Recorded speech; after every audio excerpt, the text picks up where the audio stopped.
Morning बच्चों, good morning.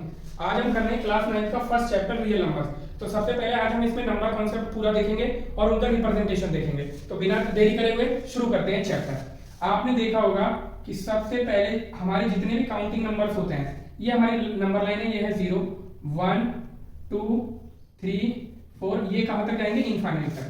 -1 -2 -3 -4 left में भी जा रहे हैं। तो अब हम जरा नंबर देखते हैं। वैसे पहले से आपको ये पता है, लेकिन फिर भी इनको रिवाइज करते हैं। ऑल काउंटिंग नंबर्स मीन 1 से लेके और पॉजिटिव में इनफाइनाइट तक, ये क्या होते हैं बच्चों? हमारे नेचुरल नंबर्स। क्या होते हैं हमारे? Natural number. अगर 0 को भी इंक्लूड कर दें इनमें, तो ये सारे नंबर क्या बन जाते हैं? Whole numbers. ठीक है। अब हमें ये देखना है कि अगर हम हमारे पास नंबर्स में अगर डायरेक्शन का कॉन्सेप्ट यूज हो जाए कि सपोज दैट मैं किसी को 10 रुपए देता हूं, तो वो पॉजिटिव 10 रुपए हो गए। अगर मैंने उससे 10 रुपीज ले लिए, तो वो क्या हो जाएंगे? उनको कैसे शो करेंगे? तो उसके लिए हमारा आ जाता है नेगेटिव का कॉन्सेप्ट। अगर किसी से मैंने 10 रुपीज ले लिए, तो उसको कितने मिले? मेरे पास आ गए तो वो तो पॉजिटिव हो गए, लेकिन उसको कितने मिले? -10 मिले।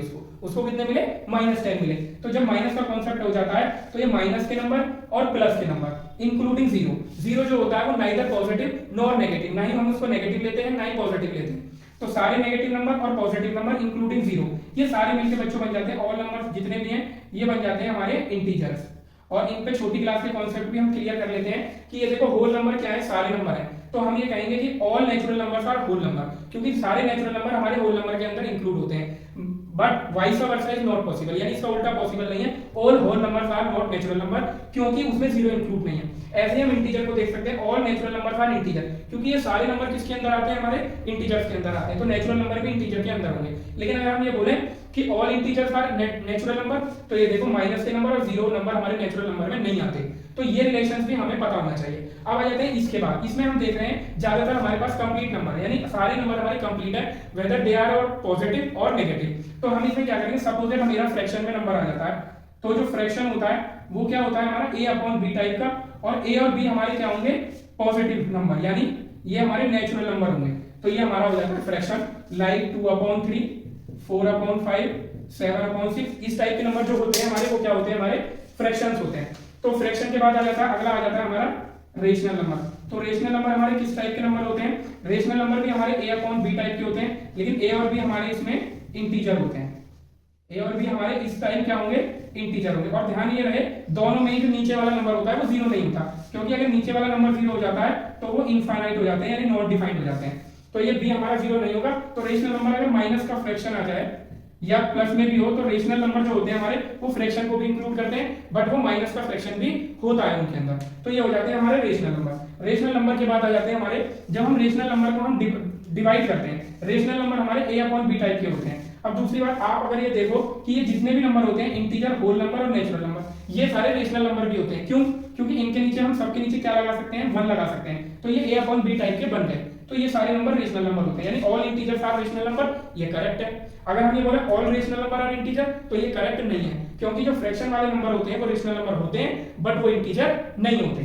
समझ आई बात? तो अब हमने रेशनल नंबर तक पढ़ लिया। अब रेशनल नंबर में a/b टाइप के नंबर होते हैं, यानी अगर मैं, ये था हमारा माइनस में, अगर हम 3 से 2 को डिवाइड करें, तो हमारे जो डिवाइड करने पे जो एक्सप्रेशन फाइंड होता है वो 2 या 3 तरीके का होता है। सबसे पहले हम देखते हैं, सबसे पहले या तो वो होगा टर्मिनेटिंग। क्या होता है वो हमारा? टर्मिनेटिंग। समझ आई बात? या वो होगा नॉन टर्मिनेटिंग, यानी वो कभी टर्मिनेटिंग ना हो। अगर आप इन दोनों को करके देखें, तो अगर आप ये देखेंगे 2/3 जो है वो कभी टर्मिनेटिंग नहीं होगा, और 4/5 है वो हमारा टर्मिनेट हो जाएगा। ये भी हम अगली वीडियो में करेंगे, लेकिन फिलहाल हम जितने भी सारे नंबर हैं उनको नंबर लाइन पे आज बना के देखेंगे कि वो नंबर लाइन पे कैसे फॉर्म होते हैं। तो सबसे पहले हम नंबर देख लेते हैं कितने टाइप के होते हैं, फिर उनकी फॉर्मेशन देखेंगे। तो टर्मिनेटिंग, नॉन टर्मिनेटिंग, 2/3 है ये, इसको जरा 3 से 2 को डिवाइड करो तो क्या होगा? टेबल नहीं पढ़ सकते, डेसिमल लगाएंगे, 0 लगा देंगे। 3 6 18, कितना बचेगा? 2, फिर 0 आ जाएगा। 3 6 18, तो क्या कभी ये टर्मिनेट हो पाएगा? ये कभी टर्मिनेट ही नहीं हो पाएगा। ये आएगा माइनस का 0.6666, ऐसे ही चलता रहेगा। अब अगर इसको मैं कन्वर्ट करके देखना चाहूं, तो ये टर्मिनेट हो जाएगा। यहाँ पे डेसिमल लगाओ, 1 0 5 8 40, तो ये हमारा क्या हो गया बच्चों? टर्मिनेट हो गया, 0.8 आ गया। तो 2 तरीके के नंबर मिलेंगे जब भी हम रेशनल नंबर यानी a/b को डेसिमल में कन्वर्ट करेंगे। तो जो टर्मिनेटिंग होगा या नॉन टर्मिनेटिंग होगा, तो टर्मिनेटिंग नंबर जो होगा वो तो रेशनल होगा, रेशनल होगा। अब ये जो नॉन टर्मिनेटिंग है ये भी दो तरीके के होते हैं, एक तो हो जाता है हमारा रेशनल इस तरीके का, और जो अदर टाइप का बचता है वो हमारा इरेशनल होता है। तो मैं आपको इरेशनल नंबर बताने वाला था, इसलिए हम यहाँ पे पहुंचे हैं। तो नॉन टर्मिनेटिंग दो टाइप का होगा, एक तो होगा रिकरिंग। रिकरिंग का मतलब बच्चों होता है रिपीटिंग, ये कोई नया वर्ड नहीं है, आप रिपीटिंग याद रख सकते हैं, रिपीटिंग, ठीक है। और नॉन रिकरिंग यानी नॉन रिपीटिंग, रिकरिंग यानी नॉन रिपीटिंग, ठीक है। तो नॉन रिपीटिंग होगा और एक हो जाएगा हमारा रिकरिंग। तो हमारा जो रेशनल नंबर होता है पी अपॉन क्यू फॉर्म में वो दो तरीके का हो सकता है, एक तो टर्मिनेटिंग और रिकरिंग। देखो ये रिकरिंग है, रिपीट कर रहा है एक ही नंबर बार बार, और एक नंबर हो सकता है या कोई वो पैटर्न भी हो सकता है, यानी वो ऐसे भी हो सकता है 0.061 61 61 ऐसे ऐसे करके कोई पैटर्न भी रिपीट कर सकता है, ठीक है। तो वो भी हमारा रिकरिंग में आएगा। यानी ये जो दोनों टाइप होती हैं ये रेशनल के अंदर होती है, और जो हमारा नॉन रिकरिंग नॉन रिपीटिंग होता है इस नंबर को बोलते हैं बच्चों इरेशनल नंबर। इसको क्या बोलते हैं? Irrational number. इसके कुछ एग्जांपल मैं आपको बता देता हूं, जैसे √2 हो गया, √3 हो गया। यानी जब √ के अंदर परफेक्ट स्क्वायर नहीं होता है, all that numbers are called irrational number, क्योंकि वो रिकरिंग भी नहीं होते हैं और वो रिपीट और वो टर्मिनेटिंग भी नहीं होते हैं। तो ये हो जाएगा, किसी ने √4 लिख दिया तो ये गलत है, क्योंकि ये परफेक्ट स्क्वायर है, इसको सॉल्व करके 2 आ जाएगा, और 2 हमारा कैसा है? Rational number. तो अब हम क्या करेंगे कि जो √ के अंदर जो परफेक्ट स्क्वायर नहीं होते हैं वो ये रेशनल नंबर होते हैं। तो अगर मैं बात करूं कितने टाइप के मैंने नंबर पढ़ लिए, natural number, whole number, integers, ठीक है।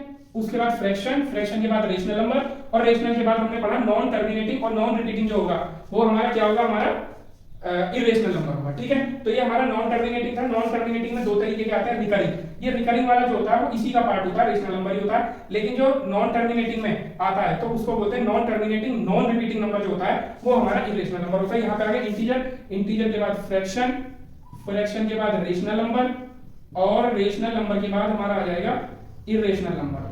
तो अब क्या करते हैं हम, यहाँ पे जो नंबर लाइन लिखी हुई है इसमें कोई प्रॉब्लम नहीं है, ये इंटीजर्स तक यहाँ पे हमारा सारा जो भी नंबर है वो हम उन्हें इजीली रिप्रेजेंट कर पा रहे हैं, ऑलरेडी रिप्रेजेंट कर पा रहे हैं। तो इन तीनों नंबर को मैं रिप्रेजेंट करके दिखाने की कोई जरूरत नहीं है, हम इसमें फ्रैक्शंस और रेशनल नंबर रिप्रेजेंट करके दिखाएंगे।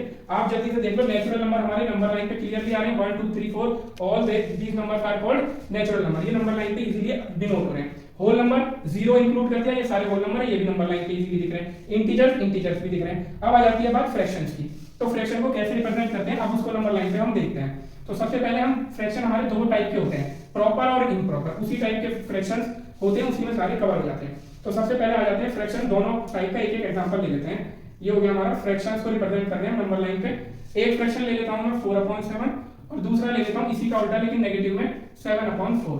नहीं, फ्रैक्शन नेगेटिव में नहीं होते, इसको 7/4 ले लेते हैं, ठीक है। तो ये कैसे रिप्रेजेंट होंगे, ये हमारा प्रॉपर फ्रैक्शन है, ये हमारा इम्प्रॉपर है।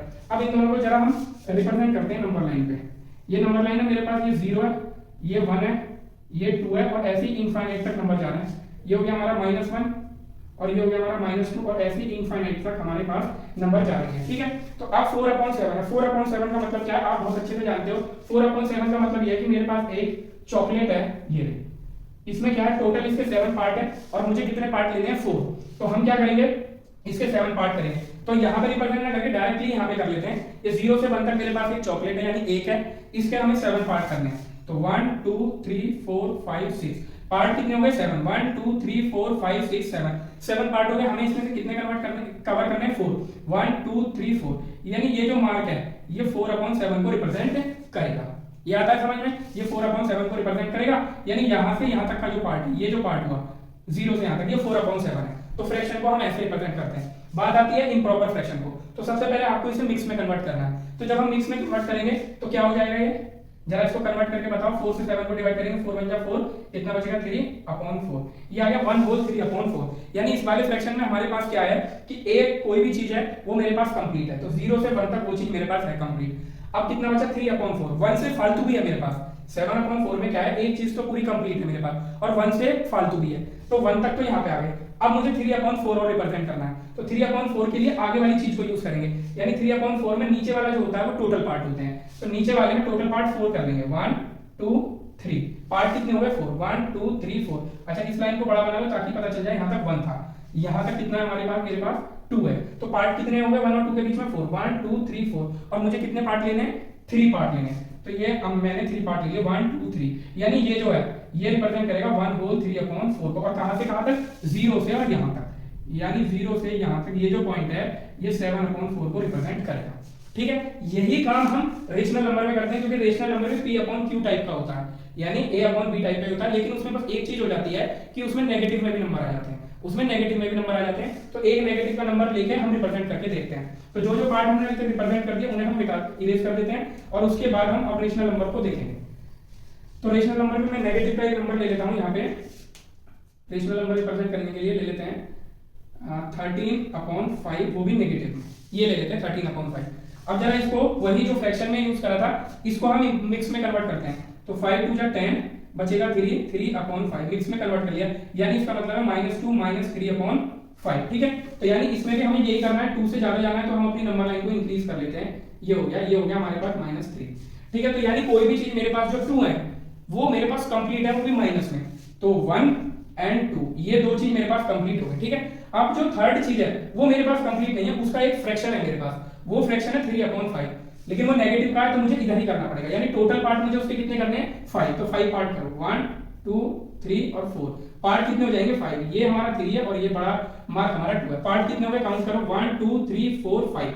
अब मुझे 5 पार्ट में से कितने पार्ट लेने, 3, तो 3 पार्ट ले लो, 1 2 3, यानी ये जो मार्क है ये मार्क रिप्रेजेंट करेगा -13/5 को, और कहां से कहां तक, 0 से, यानी ये हमारा 13/5 है, माइनस का 13/5। तो मुझे लगता है कि ये जो हमारा नंबर लाइन पे रिप्रेजेंट था रेशनल नंबर का, ये बहुत इंपॉर्टेंट था, इंटीजर तक हमने सीखा हुआ था, यानी फ्रैक्शन और रेशनल नंबर हमारा रिप्रेजेंट करना बहुत ज्यादा इंपॉर्टेंट पार्ट था, तो हमने ये रिप्रेजेंट कर लिया। अब मेरे पास आ जाता है अगला जो रिप्रेजेंट करना है मेरे को इर्रेशनल नंबर, और इर्रेशनल के नंबर के बाद आपके चैप्टर में एक रियल नंबर और है, वो भी रिप्रेजेंटेशन करना है। तो इस वीडियो में जो नंबर लाइन पे जितने भी रिप्रेजेंटेशन है वो मैं खत्म कर देता हूं। अब आता है इर्रेशनल नंबर। इर्रेशनल नंबर थोड़ा सा टेक्निकल है, इस पे आपको ध्यान देना है। ठीक है, तो अब हम शुरू करते हैं इर्रेशनल नंबर।